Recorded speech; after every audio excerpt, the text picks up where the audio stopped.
Ating huling balita, sa tuloy-tuloy na pagpapaigting ng kampanya ng pulisya kontra ilegal na droga, arestado ang isang street-level individual matapos makumpiskahan ng baril at ilegal na droga sa South Cotabato. Alamin ang detalye ng report mula kay Patrol 1 Braylin Jean Cabonillas.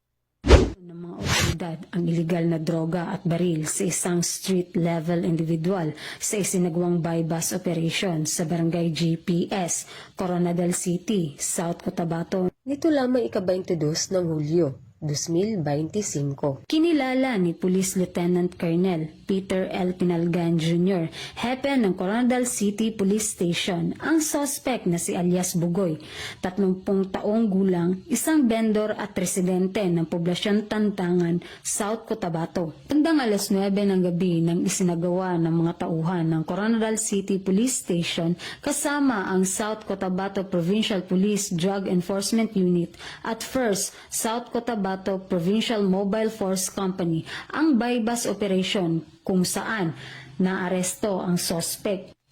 Nakuha sa kanyang pag-iingat ang 3 sachet na hinihinalang shabu na may timbang na mahigit kumulang 3 gramo at nagkakahalaga ng 20,400 at isang pistol na may kasamang isang bala. Nasa kustodiya na ng Coronadal City Police Station ang suspect at mahaharap sa kasong paglabag sa RA 9165 at RA 10591. Patuloy ang pagpapaigting ng kapulisan sa kampanya kontra ilegal na droga at loose firearms. Mula dito sa Police Regional Office 12, ako po ang inyong PNN correspondent, Patrolwoman Braylin Jean Cabonillas, alagad ng batas, taga-taguyod ng Balitang Pulis.